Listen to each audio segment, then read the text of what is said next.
Well, to reach the restoration targets, the most important criteria that we have is to engage landowners from the beginning and make sure they are convinced that they believe in the outcomes and the benefits of the measures and support the approach and implementation process.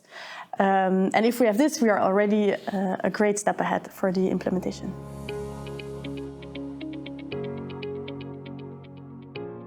I would say that we believe in the combination of nature-based solutions and their ecosystem services with a system of payments for ecosystem services, because this has the potential to result into innovative business models for landowners and farmers.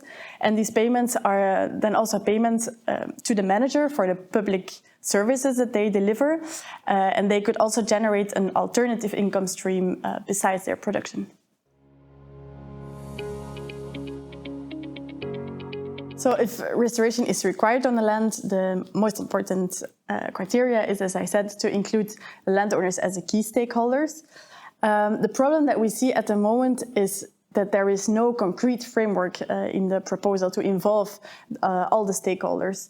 And we have seen a similar situation with the Natura 2000 designation approach 30 years ago, which was not very positive for all the landowners. Like suddenly there were restrictions on the land where they have lived and worked for generations long.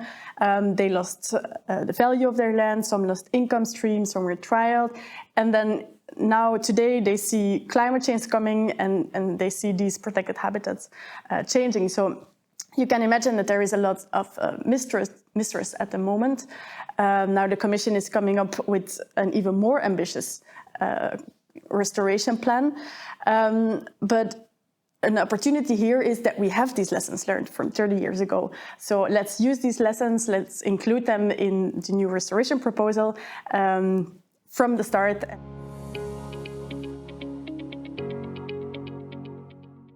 I think today we should use the climate change mitigation as a main motivation to implement restoration plans for the landowners.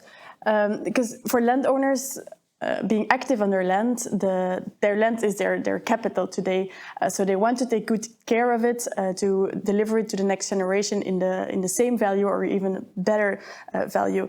Then for farmers only using the land, and there we have a different story, because for them the land is a commodity which they're using to get as much as possible benefit from it. They're using it to the maximum because they're living from it. So what we see today as an opportunity is to move from the subsidy system for production that we have today to payments to manage the land in a climate and biodiversity friendly way, moving from traditional subsidies to payments for ecosystem services for the common benefits. And then secondly, we can not longer ignore the need of voluntary private land conservation measures to reach the biodiversity targets. These are initiatives that are complementing the legally required actions. And we should make sure that we provide tools, that we provide compensation and initiatives to make these voluntary contributions attractive for the landowners.